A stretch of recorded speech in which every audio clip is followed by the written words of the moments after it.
In 1962, in a quiet and largely rural region of East Africa, an event occurred that would confuse doctors, terrify communities, and remain one of the strangest episodes ever documented in modern history. It was not a war. It was not a natural disaster. There were no explosions, no visible enemies, and no obvious cause. Yet its effects were powerful enough to shut down schools, disrupt entire villages, and spread fear across a newly independent nation. This was the Tanganyika Laughter Epidemic at the time. Tanganyika was a young country. Colonial rule had recently ended, and society was undergoing rapid and often painful change. Traditional ways of life were colliding with new systems of education, authority, and expectation. For many people, especially the young, life felt uncertain and emotionally heavy, even if those feelings were never openly discussed. Near the western shore of Lake Victoria stood a small boarding school known as Kashasha Girls' School. It was a strict institution, modeled after European educational standards. Discipline was valued, obedience was expected, emotional expression was discouraged. The students were mostly teenagers, far from their families, living under constant pressure to perform well and behave perfectly. One ordinary day, without warning, 3 students began to laugh. At first, it did not seem alarming. Laughter is common in schools. Teachers assumed it was a moment of nervous excitement or minor misbehavior. But the laughter did not fade. It grew stronger, louder, more intense. Minutes turned into hours. The girls were unable to stop. They laughed until their stomachs hurt, until their throats burned, until tears streamed down their faces. Some tried to cover their mouths. Others bent over, gasping for air. A few collapsed from exhaustion, only to begin laughing again once they regained strength. There was no joke. There was no reason, and there was no control. Within days, the laughter spread to other students. Dozens were affected, then nearly the entire school. Some girls laughed uncontrollably for short bursts, others for hours at a time. A few experienced symptoms that lasted for days.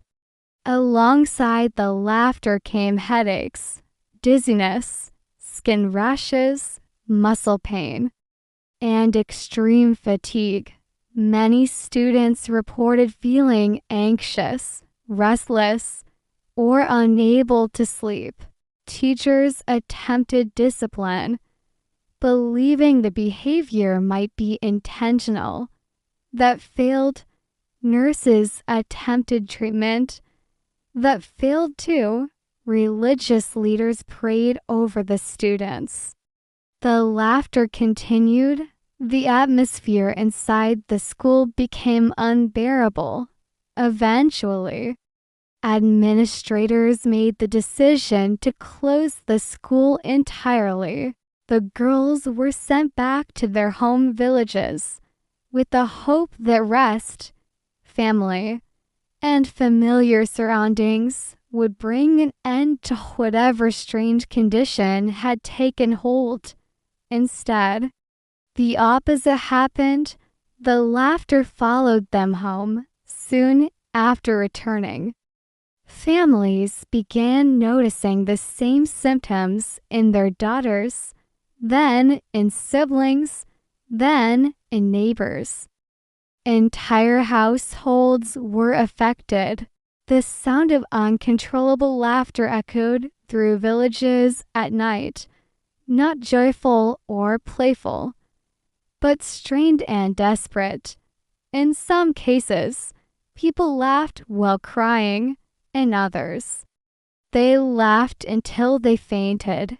Some begged for it to stop. Fear spread quickly. Villagers whispered about curses and spirits. Some believed the laughter was punishment for abandoning traditions. Others feared contamination, though no one could explain how laughter could be contagious in such a way. Doctors and medical teams were called in from surrounding regions. They examined patients carefully. Blood samples were taken. Physical exams were conducted.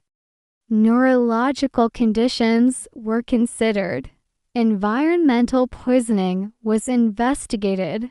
Nothing was found. There was no virus, no bacteria, no toxin in the water or food.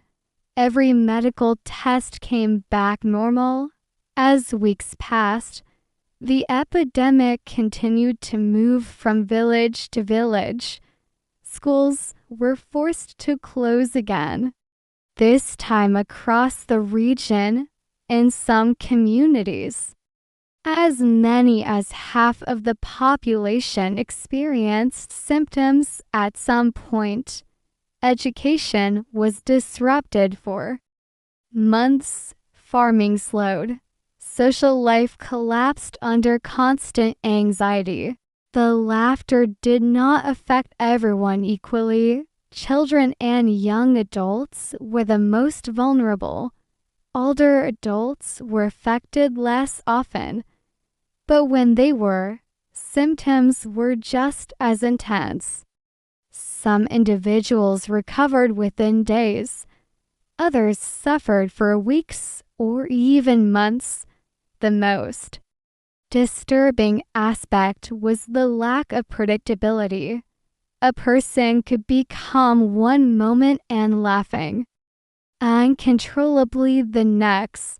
There was no clear trigger, no warning sign.